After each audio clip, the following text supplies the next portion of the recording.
जी हाँ दोस्तों, प्रोग्राम बदलता दौर लेके एक बार फिर से मैं दानिश महाजन हाजिर हूँ। आज का प्रोग्राम भी स्पेशल सेगमेंट के अंदर है और एक बार फिर से एक इशू पर हम बात करेंगे। इनफैक्ट ये एक स्पेसिफिक इशू है जिस पे काफ़ी लोगों की मुझे कॉल आई और इस पर बात करेंगे हम। आखिर ये क्या है, क्योंकि रेडियो उड़ान का मकसद है लोगों के सामने सच लाना, लोगों को सच्चाई से रूबरू करवाना।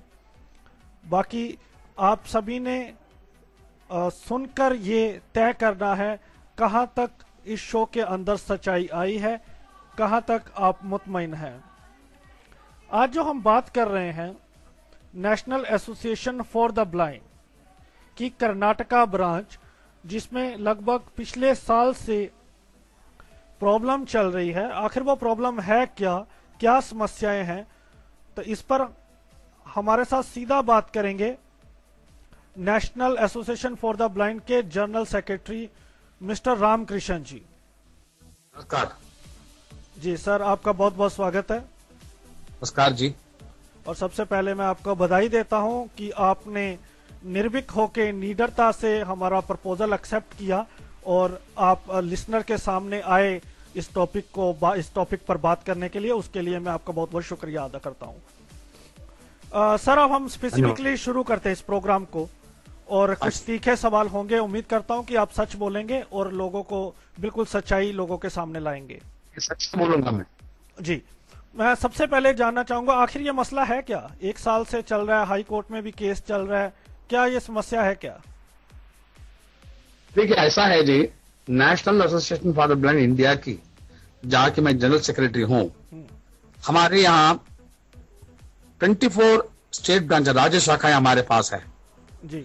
उसमें एक है नैप कर्नाटका स्टेट ब्रांच जी। और हमारे संविधान जो है, कॉन्स्टिट्यूशन जो है, उसमें ऐसा प्रावधान है कि हम national Association for the Blind India की तरफ से हम डायरेक्टली हमारे राज्य शाखाओं के एडमिनिस्ट्रेशन के ऊपर हम इंटरफियर नहीं कर सकते हैं। फिर भी हम बात करना इसलिए चाहते हैं क्योंकि हम दृष्टिबाधित के कल्याण ही चाहते हैं और जो भी समस्या है उसको मैं सच जो पक्ष है वो मैं आपके सामने रखूंगा। बिल्कुल जी सर, ऐसा है कि आपने जैसे बोला 1 बरस से यहाँ प्रॉब्लम चल रही है। अभी नैब कर्नाटका स्टेट ब्रांच जो है उनका कार्य सिर्फ बेंगलुरु में ही नहीं, जहां बेंगलुरु में जीवन बीमा नगर जो है वहां उनके सेंटर स्थित है, और उसके अलावा हमारे पास मैसूर में भी एक्टिविटी है और 1-2 और जगह में भी हमारी एक्टिविटीज है। और प्रॉब्लम सिर्फ बेंगलुरु से स्थित जो हमारे जो सेंटर है वहां ही ये प्रॉब्लम है। बाकी जगह में आज की स्थिति में काम बराबर अच्छी तरह से चल रही है। अभी इसका ऑरिजिन क्या है, इसका ये प्रॉब्लम क्यों हुआ?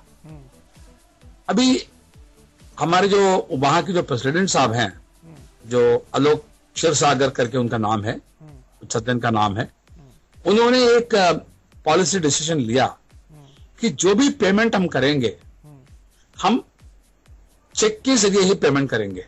क्योंकि हमें पहले ही मालूम हुआ था कि कैश पेमेंट करने से काफी लीकेजेस होता है, इसलिए हमने ये डिसाइड किया था, उनकी जो कमिटी एग्जीक्यूटिव काउंसिल है उन्होंने डिसाइड किया था कि जो भी पेमेंट हम करेंगे चेक पेमेंट करेंगे। मैं समझता हूं कि चेक पेमेंट में दृष्टिबाधित की कोई दिक्कत हो सकती है, मैं समझता हूं। तो इसका मार्ग ऐसे निकाल सकता था कि मैनेजमेंट के साथ बैठ के क्या तकलीफ है, उस तकलीफ को कैसे दूर किया जाए, इस विषय में बात करके उसके सोल्यूशन निकाल सकते थे। लेकिन ये जो हमने ये चेक पेमेंट की प्रावधान की है, ये कोई लोगों को ये पसंद नहीं आया, क्योंकि ये जो लीकेजेस जो है, मैं किसका पक्ष नहीं लूंगा, लेकिन ये जो लीकेजेस है वो लीकेज को हम तभी बंद करना चाहते हैं, ये कोई लोगों को दिक्कत होती है। तो कोई लोग हमारे इसको अपोज किया जी। और उन्होंने क्या किया, हमारे यहाँ जो दृष्टिबाधित लोग हैं उनको उकसाया और उनको उकसा के बोला कि नहीं नहीं आप इसको एजिटेट करो इसके खिलाफ। अभी जैसे मैं पहले बोला कि इसको हम सुलझा सकते थे, सुलझाने की जगह में इन लोगों ने एजिटेशन की मार्ग उन्होंने प्राप्त किया जी, उन्होंने प्रेफर किया। तो ये बताएं कि आप पर सीधा सीधा आरोप लगता है National Association for the blind के ऊपर, आपके ऊपर ये आरोप लग रहा है कर्नाटका में कि मेरी कई लोगों से बात हुई है इस डिस्कशन से पहले। और पहले मैं यहाँ पर एक बात कर दूं, एक तरफ जहां आप बधाई के पात्र हैं बात करने के लिए आए, दूसरी तरफ हम आपकी ब्रांच के general secretary mister Shrikant Rao को कंडेम करते हैं। उन्होंने मीडिया पर आने से सामने बिल्कुल उन्होंने इनकार कर दिया और official letter, I don't know what official letter he was talking about, ये रेडियो है, मुझे मेलिंग लिस्ट पे उनसे बात नहीं करनी। So we condemn, I don't know, there will be something wrong, so he is not being appeared before the listeners, तो we condemn it. Now moving to the next question. Yes sir. Sir आपके ऊपर ये आरोप लगता है कि वहां पर ब्लाइंड की कंडीशन तो बहुत बुरी है, मैनेजमेंट की बात कर रहा हूं मैं, आपके जो आपकी एग्जीक्यूटिव बॉडी है, जो आपके मेन लोग हैं, उसमें आप ब्लाइंड को जगह ही नहीं देते। किस तरह का जब ब्लाइंड का आप भला कर रहे हैं कि जब एक 25-30 लोगों की मैनेजमेंट है, उसमें से 4-5 लोग आपने ब्लाइंड रखे हैं और बाकी उनको कोई पावर नहीं है, ज्वाइंट सेक्रेटरी बना दिया, वाइस प्रेसिडेंट, मतलब जनरल सेक्रेटरी जहां प्रेसिडेंट मेन ओहदा नहीं मिलता है, ऐसा क्यों?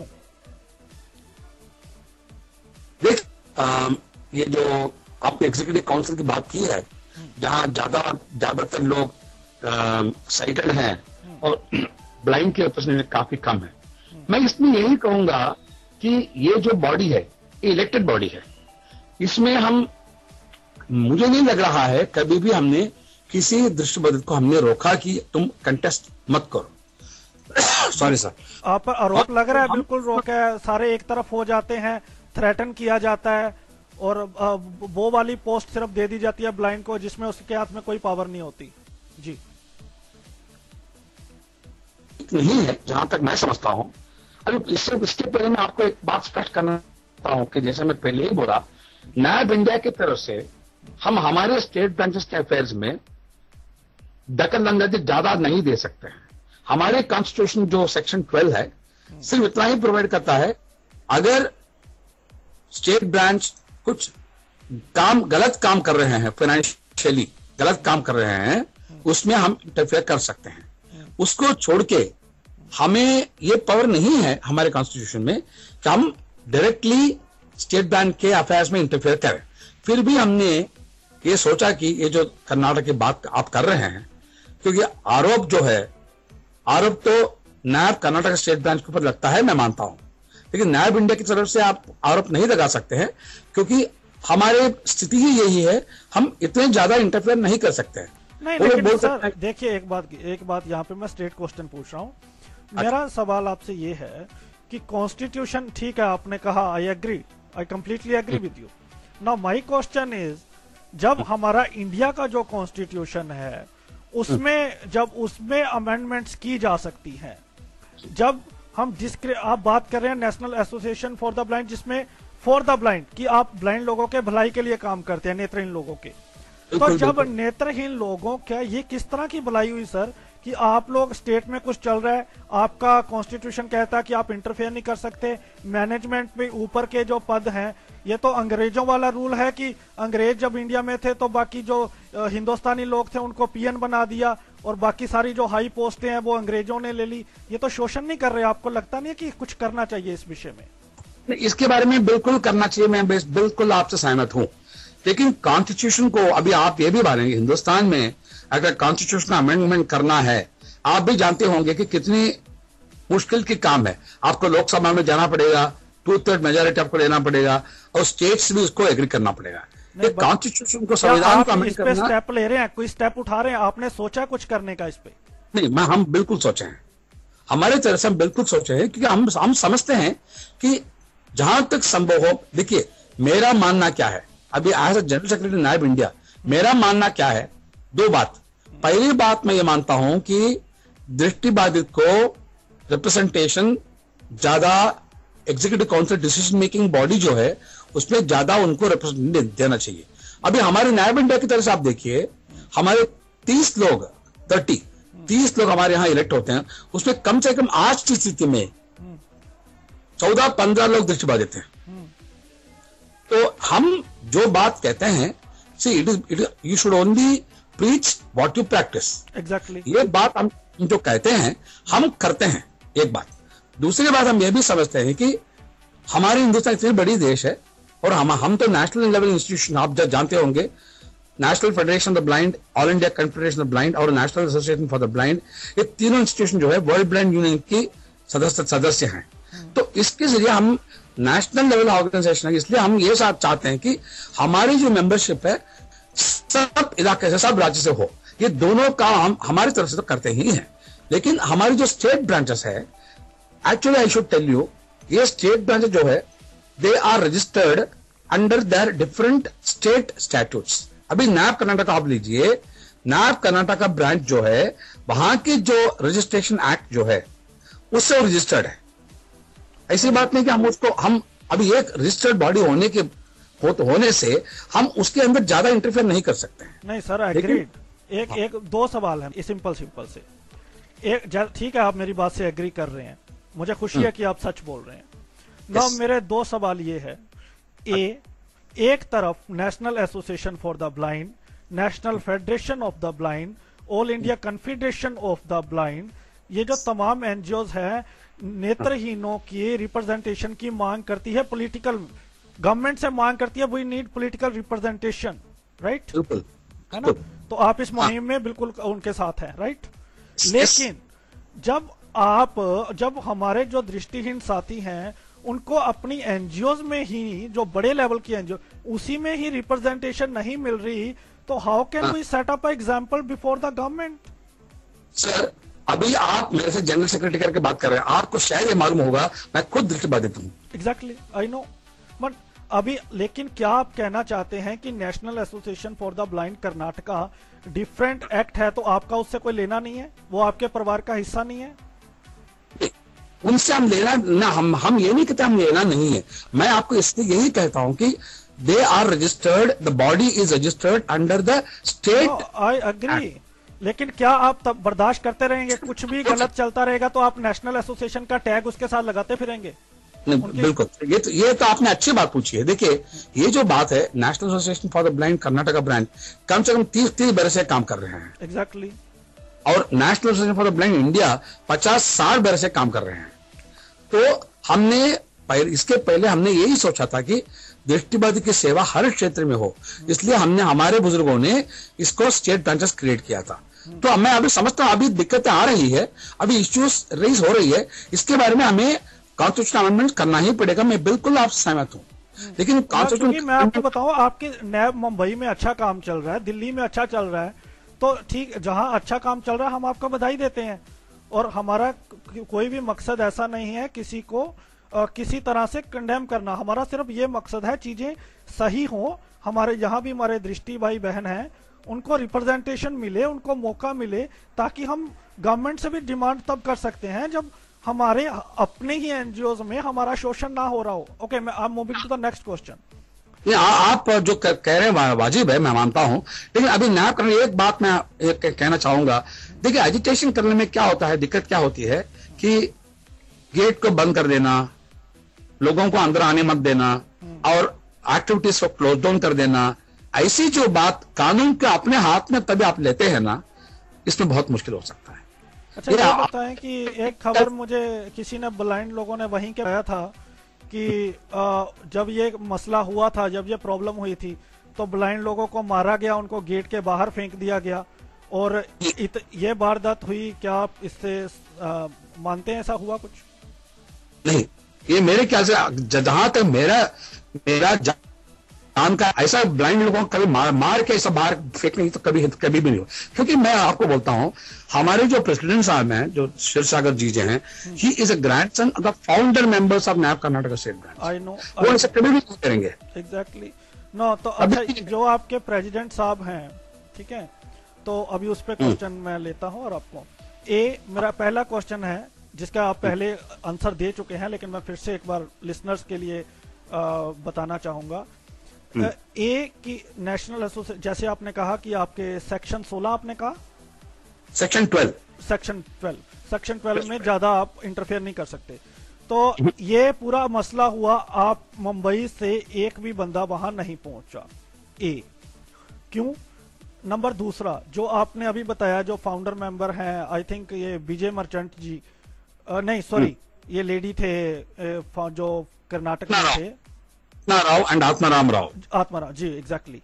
तो उनके जो ग्रैंडसन हैं, आपने उनको प्रेसिडेंट बना दिया और वो मुंबई में रहते हैं, वो इस ब्रांच की ओर कोई ध्यान नहीं देते, सिर्फ मीटिंग अटेंड करने आते हैं जब भी आते हैं। तो आपको नहीं लगता कि यहाँ ये it's not a tag line कि आपने किसी को प्रेसिडेंट बना दिया, यहाँ टाइम भी डिवोट करना पड़ता है, ध्यान भी रखना पड़ता है। तो एक ऐसा आदमी चुना जाए, क्योंकि वो उनकी माता ने, उनकी जो दादी जी ने इसका निर्माण किया था, तो उस बेस पे ये डायनेस्टी रूल चला रहे हैं, ऐसा तो नहीं होना चाहिए ना। वो बंदा बनाना चाहिए वो वहां का नेटिव हो और वहां काम कर सके। ये दो सवाल।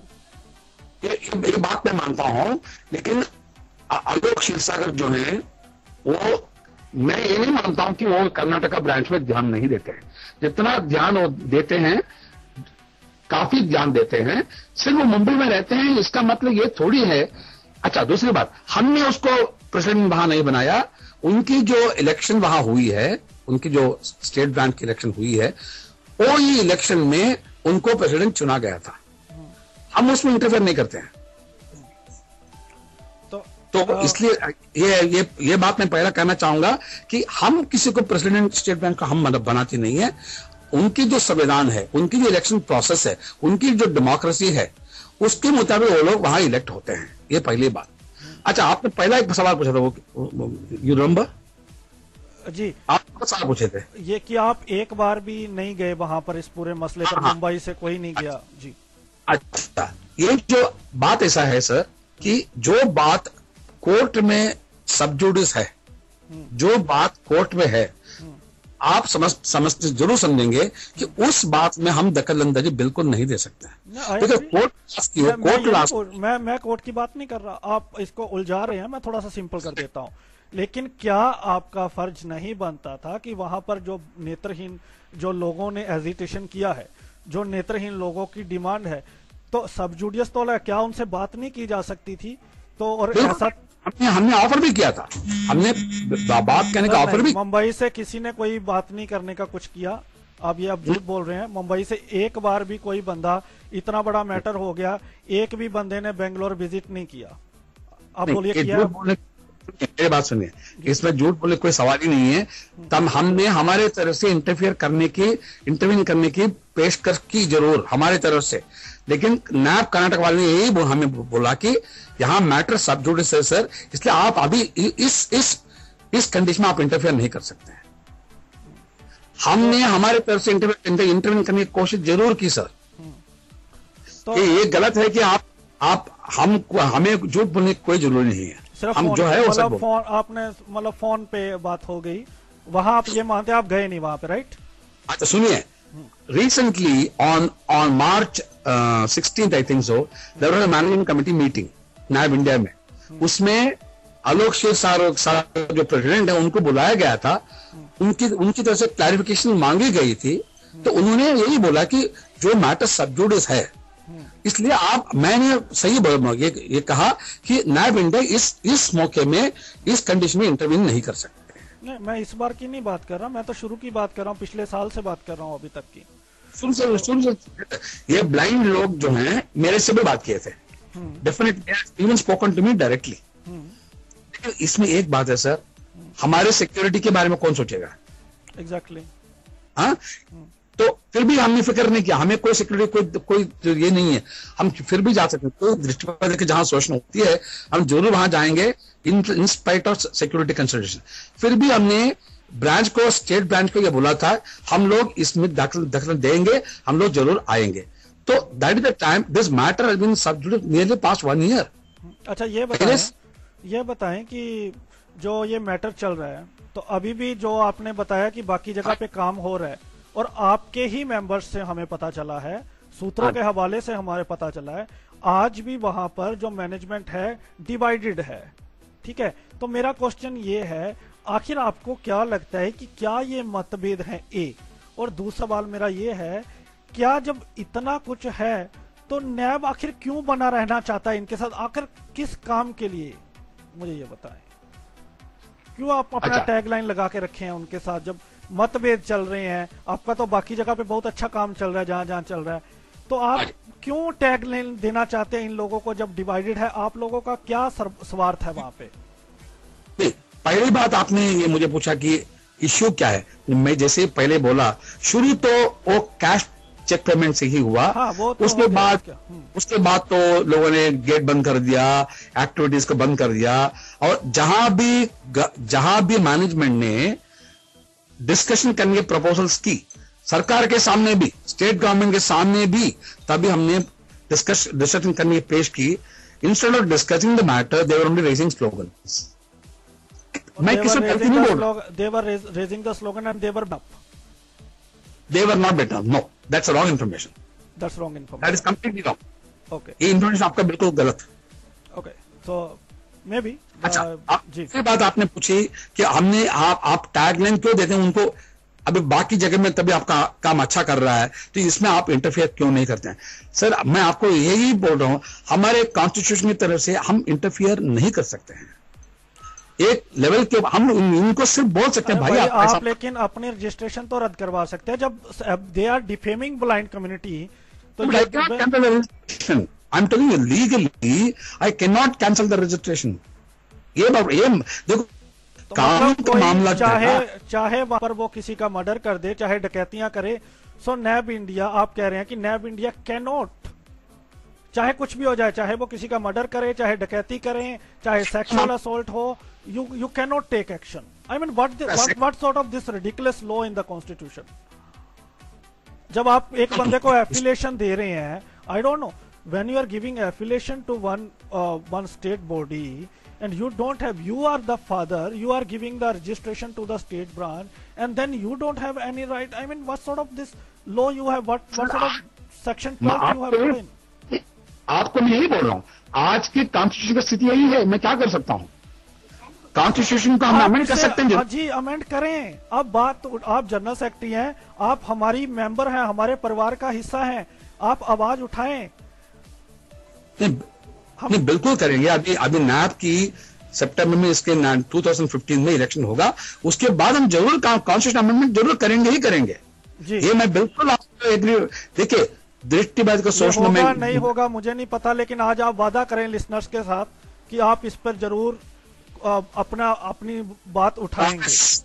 I promise that suitable action to amend the constitution will be taken. Yeah, this is what. Thank you so much for that. Okay, now next move to the other question. Elections भी जब होते हैं तो मुझे बताया गया है कि जैसे जब इलेक्शंस होते हैं तो उसमें जब ज्यादा लोग साइटेड होते हैं, सामान्य होते हैं, तो उस सिचुएशन में ऑलरेडी जो ब्लाइंड लोगों की रिप्रेजेंटेशन बहुत कम है। एक दूसरी बात में तो वो अलाउ, मतलब एक फेयर इलेक्शन होने ही नहीं देते, एक संभावना ही खत्म हो जाती है कि ब्लाइंड के, नहीं तो इतनी देर से आज तक कोई तो होता। और मुझे ये तो बधाई के पात्र है National Association for the blind Delhi, India वाले, कि मैंने पहले सुना है कि पहले इंडिया नैप में भी सिचुएशन ऐसी थी, लेकिन अब बहुत इंप्रूव हुई है, जैसे आपने पहले बताया कि आज की डेट में दो भाई, उसके लिए आप क्रेडिट मुझे दो। जी बिल्कुल बिल्कुल, मैं आपको क्रेडिट दे रहा हूँ जी, उसके लिए आप बिल्कुल बधाई के पात्र हैं। और आज की डेट में जो इंडिया लेवल पे काफी ब्लाइंड लोग आगे आए हैं उसके लिए। लेकिन व्हाट अबाउट दिस, इसमें भी फेयर इलेक्शन कब होंगे जब एक तरफ इतने लोग पहले ही एक तरह से एक्सप्लॉइट कर रहे हैं कम्युनिटी को? इस पे इलेक्शन के बारे में क्या कहेंगे? अभी हमने देखिए, ब्लाइंड जो दृष्टिबाधित जो लोग हैं उनको भी आगे आना चाहिए ना इलेक्शन लड़ने के लिए। नहीं, लेकिन वो भी आगे नहीं आते। अभी हमारे यहाँ आप देख लीजिए, इतने बड़े इंस्टीट्यूशन में बहुत कम ब्लाइंड लोग आगे आते हैं। उनको हम चुनाव तो उनको हम जिताते हैं, वो दूसरी बात है, लेकिन blind people also should take initiative. आप इस क्वेश्चन को थोड़ा सा स्पेसिफिक करें। ब्लाइंड लोगों को आप इलेक्शन जिताते हैं, वो दूसरी बात है, इससे आपका क्या मीनिंग है? नहीं, हमारे काउंसिल है, इलेक्शन एग्जीक्यूटिव काउंसिल में 15 मेंबर्स जो इलेक्ट होते हैं उसमें मिनिमम 8 शैल बी ब्लाइंड। हमारे प्रोविजन कॉन्स्टिट्यूशन में लिखा गया है भाई, अगर ये 8 ब्लाइंड लोग तो रहना ही चाहिए। ये मैं मेंबर्स की बात कर रहा हूं। अभी प्रेसिडेंट, वाइस प्रेसिडेंट, उसमें दृष्टिबाधित काफी लोग होते हैं। हमारे सेक्रेटरी भी देयर आर नॉट पीपल और ब्लाइंड, 3 पीपल ब्लाइंड पीपल, और जनरल सेक्रेटरी ब्लाइंड पर्सन। तो हमारे यहाँ हम ब्लाइंड को जरूर देते हैं, और हमारे कॉन्स्टिट्यूशन में लिखा भी गया है। तो ये इलेक्शन फेयर जो कर्नाटका में बात उठी है, इसको कितना मानते हैं आप कि फेयर इलेक्शन नहीं होते, प्रेशर डाला जाता है, इस पे कितना कहेंगे आप? अभी नेक्स्ट इलेक्शन तभी होगा, उसमें मैं I can instruct them that we will be present in the election. जो हो गया उसको अभी ये बोलते नहीं, हमने तो फायर इलेक्शन किया, अभी हम तो वहां प्रेजेंट नहीं थे। हम ऐसे सकते हैं कि आप this is what I want, actually this is what I am asking कि मतलब everything is going on under your name and you are missing there and cited people. How can we trust them? It is not I'm blaming whole community, I'm just talking about the members who are in the NAB. So don't take my words wrong, ladies and gentlemen. I'm clarifying those people जो Karnataka branch में जो cited लोग हैं, जो हमारे लोगों का शोषण कर रहे हैं, दृष्टिहीन लोगों का, तो हम कैसे उन लोगों को ट्रस्ट करें जब हमने तो आप पे विश्वास किया है, आप हमारे रिप्रेजेंटेटिव हैं, हमें किसी से कुछ नहीं लेना। तो जब आप ही वहां पे अलाउड नहीं है, आप वहां पे आई मीन नॉट अलाउड, आप वहां पे जाते नहीं हैं, तो वहां पर तो जो रही कुछ जो उनका हौसला होता है वो तो वैसे ही मर जाता है। तो आपने इस पे भी बात उठानी है। आप मुझे बोले सही बात है। हेलो जी जी जी जी बोलिए। नो, जहां तक मुझे आ गया है इलेक्शन, बहुत देखो अब अभी हमारे भारतीय जो है उसमें भी रिप्रेजेंटेटिव है, उन्होंने कभी भी मुझे नहीं बोला कि दिस बात को शोषण हुई है। ओके, तो इसलिए जो हो गया उसको अभी हम उसको उकाट नहीं सकते हैं। तो इसके आगे जो भी इलेक्शन होगा इनका कि भाई दृष्टिवाद का आप शोषण न करें। लेकिन एक बात बोलना चाहता हूँ, blind people also should take initiative. Exactly, I agree. Here I agree with you 100%. और अच्छा, अगला सवाल पे आते हैं सैलरी के मुद्दे को लेकर। सर आपकी आवाज ब्रेक हो रही है। आज आप दिल्ली स्टेट ब्रांच ले लीजिए, बाहर देखो कितने रिप्रेजेंटेशन है, president blind person depend on जज। तो इसलिए लोगों को इनिशिएटिव लेना चाहिए ना भैया।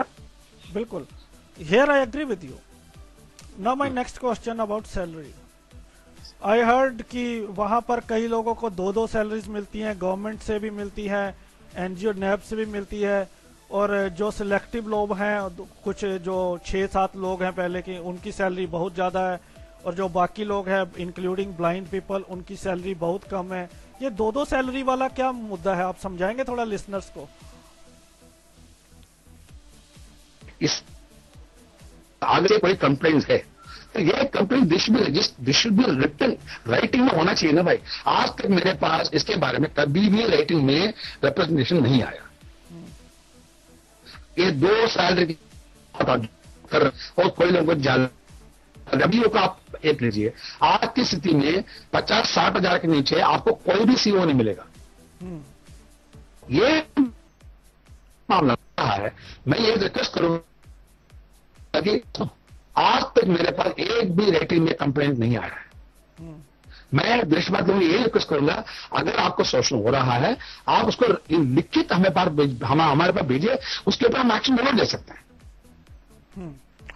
तो जी, और बिल्कुल मैं भी आई थिंक, मुझे लगता है कि सर समय बदल रहा है, बदलता दौर है। मुझे लगता है कि पहले उनको डर लगता था, और अब मैं अपने लिसनर्स को, अपने ब्लाइंड भाइयों बहनों को विश्वास दिलाता हूं, मैं रेडियो उड़ान पर किसी भी आदमी से इंटेरोगेट करने से पीछे नहीं रहूंगा। आप मुझे लिखें, आप मुझे किसी टाइम पे कॉल करें, आपके तमाम मुद्दों पर मैं रेडियो उड़ान पर बात करूंगा। आप कभी बोलेंगे मैं जरूर आऊंगा।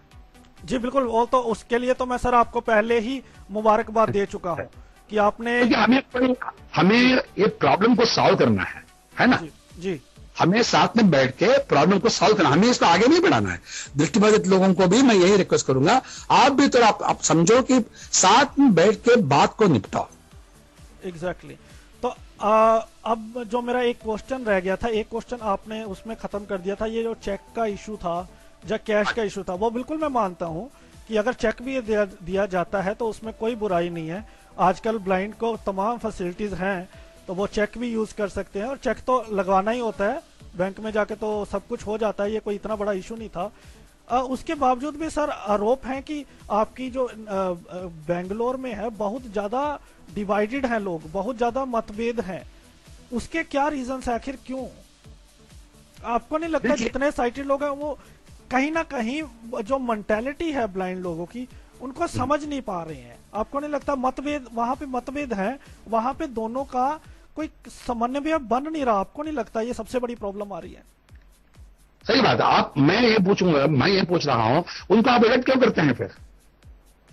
अगर साइटेड लोग आपको शोषण करते हैं, उनको आप एडिट क्यों करते हैं? क्योंकि सर वहां पर ब्लाइंड का कुछ सुनने वाला नहीं है, जॉइंट सेक्रेटरी और उसके पास कोई पावर नहीं होता, vice president, they are just like राज्यपाल, governor, they are not the CM, they are the governor, they don't have any power. That's why you make some law where blind people have some power so they could utilize. तो अभी तो आपने blind people को फिर मेरा ये कहना है उनको कंटेस्ट करना चाहिए ना, जो भी पद प्रेसिडेंट है। उन्होंने अभी किया तो है, तभी तो मैटर सब जुडियस है। नो, मैटर सब जुडियस है, लेकिन इसमें दो कारण है। हमारा कर्नाटक गवर्नमेंट ने एक एडमिनिस्ट्रेटर अपॉइंट किया था, उनको मैनेजमेंट ने चैलेंज किया, क्योंकि देखिए सरकार के एडमिनिस्ट्रेटर अपॉइंट करने में दिक्कत हो सकती है, इसलिए उसको चैलेंज किया गया था। तो मैटर सब जुडिस तो अभी उसने कोर्ट ने उसको डिसमिस कर दिया। कोर्ट ने स्टेट गवर्नमेंट को बोल दिया आप ऐसे एडमिनिस्ट्रेटर अपॉइंट नहीं कर सकते। तो बात मेरा सुझाव क्या है, देखिए कोर्ट में तो हम बरसों लड़के रह सकते हैं, उसमें तो कोई दिक्कत नहीं है, लेकिन मैं ये सोचूंगा कि हम साथ में बैठ के, अगर ये दृष्टिबाधित लोग, कर्नाटक के लोग ये चाहते हैं कि मुझे बुला के मेरे सामने बैठकर बात करें, सेंसिबल बात, किसी को गाली सुनाना अच्छी बात नहीं है। Exactly, I agree.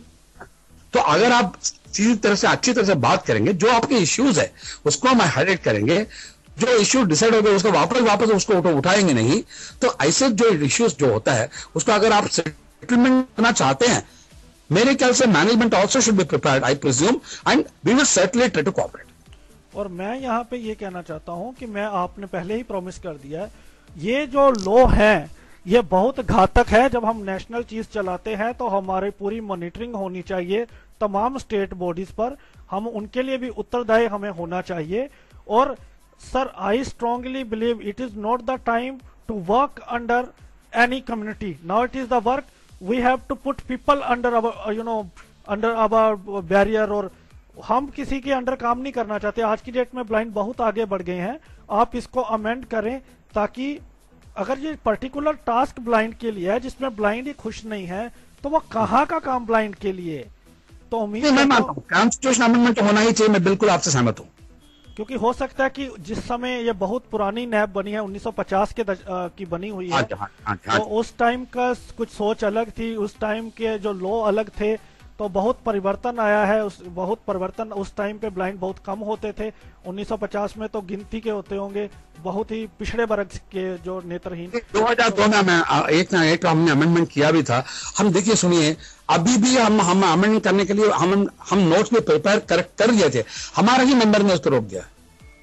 आपको मैं यही बोल रहा हूं, एक डेमोक्रेटिक बॉडी में अगर आप ये नहीं सोचते हैं कि कॉन्स्टिट्यूशन अमेंडमेंट होना चाहिए, उसका आप रोक देंगे तो मैं क्या करूं? बिल्कुल नहीं जी, बिल्कुल। यहाँ पे यूनानिमसली सबको समझा के उनको सबसे बात करके आप ये करेंगे। तो अभी भी इसके अलावा जो इशू, फिर मेरा वो बात रह रही है कि इसके अलावा क्या इश्यूज आपको लगते हैं वहां है? अच्छा, इसके अलावा इस बेसिक इश्यू जो मैं आपको कह दिया, उसके बाद एजिटेशन जो लोग करते हैं, मेरे ख्याल से किसी की बात तो उनको सुनना चाहिए, कम से कम सुनना तो चाहिए। मैं ये बोल रहा हूं, आपको मानना ना मानना दूसरी बात है, आपको कम से कम क्या बोल रहे हैं उनके पक्ष सुनेंगे, कोर्ट को भी नहीं सुनेंगे, मैनेजमेंट को भी नहीं सुनेंगे, ऐसा नहीं चलेगा। किसकी बात तो आपको सुनना ही पड़ेगा। और आपकी जो दिक्कत है वो आप सामने रखो, भाई देखो ये इसमें हमको दिक्कत हो रही है। नहीं, मेरे ख्याल से आप मुझे जी, तो अभी तो कोई एजिटेशन नहीं है ना? अभी भी वहां पे जो ग्रुप है काफी मतभेद है सभी में आपस में। नहीं, गेट तो बंद करके रखे हैं ना जी। अभी अप्रैल 6 तारीख, अभी क्या हुआ मुझे मालूम नहीं है, अप्रैल 6 तारीख को पुलिस और सरकार ने आके गेट खोलने वाले थे, वो हुआ कि नहीं हुआ अभी आज की स्थिति में मुझे पता नहीं है, लेकिन अप्रैल 6 तारीख तक तो गेट बंद ही रहा और एक्टिविटी स्टॉप ही हुआ। जी, और बिल्कुल ये बहुत ही दुख भरा समाचार है। पिछले हफ्ते हमने बात की थी national Federation of the blind की जो प्रॉब्लम चल रही है दिल्ली में, तो ये बहुत ही दुर्भाग्य है कि पहले हम सरकार, जहां पर हम एक सकारात्मक दृष्टिकोण की बात कर रहे हैं, वहां पर हम सरकार को अपने ही लोग मिलके एक नेगेटिव व्यू पॉइंट दे रहे हैं, जिससे हमारे विकास में बाधाएं आ रही हैं। सर ये बताएं कि अभी भी वो क्वेश्चन सॉल्व नहीं हुआ कि दो सैलरीज वाला वो क्या मुद्दा है, गवर्नमेंट वाले लोग क्यों हायर किए गए हैं इसमें, वो दो सैलरी क्या है वो चक्कर? ऐसा है, गवर्नमेंट वाले को हमने हायर नहीं करते हैं, बात ऐसा है, see there is something called grant in aid. कोई गवर्नमेंट कोई लोगों को, अभी हमारे नैब कुछ 13-14 लोगों को उनकी पगार जो है सरकार देती है, स्टेट गवर्नमेंट इज गिविंग, उनकी पगार बाकी लोगों से ज्यादा है, लेकिन they are under grant in aid. Okay, तो सरकार की जो अभी हम वैसे ही कर्नाटका में some employees are under grant in aid from the government. इसका मतलब ये नहीं कि हम दो पगार देते नहीं है, गलत बात है। बात ऐसा है कि ग्रांट इन एड लोग अलग हैं और हमारे जो एम्प्लॉइज अलग हैं, ये पहले से होता ही आ रहा है और काफी जगह में एक बात चल रही है, क्योंकि ग्रांट इन एड जो गवर्नमेंट की सरकार है, पगार है, वो तो ज्यादा ही आप मानेंगे उसको। बिल्कुल नहीं, तो ये बाकी भी किसी एनजीओ में है हमारी जो दृष्टिहीन के लिए काम करते हैं, अपनी एनजीओ में है, National Federation of the Blind या All India Federation of the Blind में है? मैं नहीं जानता हूं, लेकिन नेशनल नैब में तो है। अच्छा, नैब में है, ठीक है, बाकी आपको नहीं मालूम है इसमें। तो वो लोग तो क्या जो ग्रांट एड में आते हैं वो लोग, वो किस बेस पे आते हैं? फॉर एग्जाम्पल, अभी नैब इंडिया के एग्जाम्पल मैं आपको देता हूं। हमारे यहाँ एक ट्रेनिंग सेंटर है, वहां हम लोगों को, ब्लाइंड लोगों को जनरल मशीन ऑपरेशंस में हम उनको ट्रेनिंग देते हैं। This activity is funded by the government of Maharashtra. और यहाँ की जो टीचर्स जो हैं, जो फैकल्टी हैं, जो ट्रेनर्स हैं, they are being covered under the salary from the government of Maharashtra. So NAB is also giving and they are taking from the government as well. No, what we will do? No, we are not giving them. They are being paid by the government directly through us, of course. we don't pay them. हम उनको नहीं देते हैं। तो ये आरोप को खारिज करते हैं आपकी, ऐसा कुछ नहीं है, सिर्फ एक ही सैलरी उनको जाती है, सिर्फ गवर्नमेंट से जाती है इसलिए ज्यादा है। अगर समझो कोई शोषण हो रही है, मेरे ख्याल से लिखित में अगर हमारे पास कंप्लेंट आता है, हम उसका जरूर गौर करेंगे। तब तक आप लिखित में नहीं देंगे, आप बात करते रहेंगे, तो फिर हम कैसे एक्शन लेंगे भाई? तो जो ब्लाइंड लोगों को मारा गया था वो आपने डिनाई कर दिया, वो कि they are not beaten, but you did not go there. आपको कैसे पता ऐसा नहीं हुआ? क्योंकि मुझे तो उसका रिपोर्ट मिलता ही रहता है ना। लेकिन वो तो लोग देंगे ही पॉजिटिव रिपोर्ट ना, ऐसी बात नहीं ना। लोग है ना, but nobody will say we have beaten someone. हमारे दोस्त लोग और लोग भी है ना। अच्छा, दोनों तरफ से आपकी बात हुई है ना। तो अभी आज की डेट में नैब बंद पड़ा है बेंगलोर में, राइट? आज की स्थिति में मैं ये नहीं बंद पड़ा है, लेकिन अप्रैल 6 तक तो बंद पड़ा था, उसके बाद उन्होंने खोला है क्या मुझे अभी मालूम नहीं है। तो अभी आप जो लोग हैं उनसे बात करने के लिए तैयार हैं, जो नाराज लोग हैं? बिल्कुल तैयार हूं मैं, लेकिन एक बात शर्त यह है, आप प्यार से बात करो कि देखो धमकी देके, गाली देके बात नहीं बनती है। Exactly, I agree. तो आप प्यार से बात करो, अपने इश्यूज जो है उसको रखो सामने, उसकी जो सोल्यूशन है उसको, एक इश्यू की सोल्यूशन निकल गया, उस इश्यू को वापस उठा के उसको बात मत करो, क्योंकि ऐसा हम करते हैं तो फिर प्रॉब्लम कभी सॉल्व नहीं होगा। जी बिल्कुल, I agree. So will they be, आप उनको एश्योर करते हैं कि will they be heard quite gently? अगर उनकी बात नहीं सुनते हैं, वो हम मेरे पास कंप्लेंट कर सकते हैं। जी, तो मैं उसको बिल्कुल, I will request from my side, I will request the management to listen to this people carefully. ये तो मैं कहता हूं, अभी मेरी बात तो मानेंगे नहीं मानेंगे दूसरी बात, लेकिन मैं जरूर रिक्वेस्ट जरूर करूंगा। जी, और आपने ये भी कहा है कि आप अमेंडमेंट्स की बात जरूर उठाएंगे। जरूर उठाएंगे जी, लेकिन मैं यहाँ पर यह भी बता दूं, क्योंकि आप आरोपों को कुछ जो मारने वाले बोला कि वैसा अगर कुछ हुआ नहीं आपकी नॉलेज में, लेकिन Yes. मैं यहाँ पे ये बता दूं कि जो लोग वो हैं उन्होंने एक तारीफ भी की है कि एटलीस्ट उन्होंने मनी को लेके ब्लेम नहीं किया नैब को। तो उन्होंने जो बातें इसलिए मुझे वहां पे थोड़ा सच्चाई लगती है, क्योंकि जब मैंने उनसे फंड को लेके कोई क्वेश्चन किया तो उन्होंने कहा नहीं कि फंड के मामले में NAB is the best in Yes. Karnataka. तो but they said they were beaten up and I want you कि अगर कुछ ऐसा हुआ है तो आप उसकी इन्वेस्टिगेशन करवाएं। Definitely और करेंगे। जैसा आपने बोला है कि आगे जो हो गया सो हो गया, ओके वो मैं भी बताऊं, जो हो गया वो हो गया, लेकिन आप ये भी विश्वास दिलाएं कि आगे ऐसी घटना ना हो। और उसके उसके मैं ये भी बात आपको, वहां सीसीटीवी भी लगा हुआ है।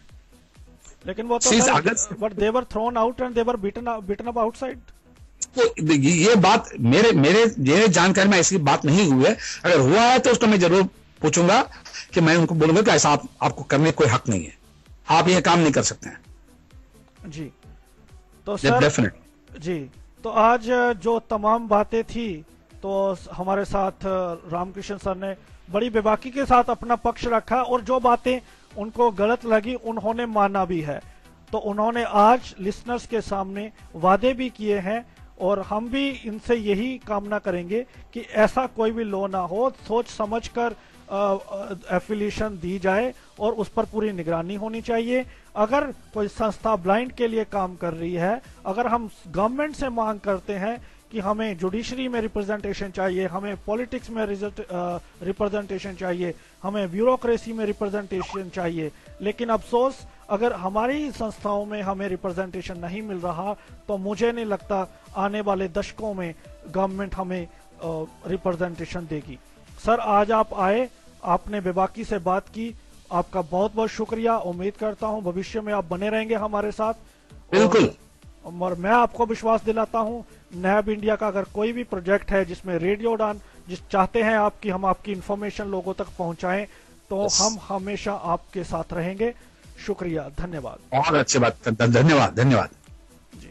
और लिसनर्स, अगर आपको कोई प्रॉब्लम है, आपके पास कोई मुद्दा है, कोई आपकी बात नहीं सुन रहा है, तो बेखौफ हो के आप मुझे लिख दीजिए danish@radioudan.com DANISH@radioudan RADIOUDAN.com। इस पे आप मेल कर सकते हैं या कॉल कर सकते हैं 9463668196 पे। और मैं विश्वास दिलाता हूं और will you speak the truth बदलता दौर की इस कड़ी में आज आपने जज करना है कि कितना सच बोला है हमारे सर ने। बहुत बातें उन्होंने सच मानी है और उन पर विश्वास भी दिलाया, और इसमें मैं जब भी कोई ऐसी बात होगी आपके साथ शेयर जरूर करते रहेंगे। धन्यवाद। धन्यवाद।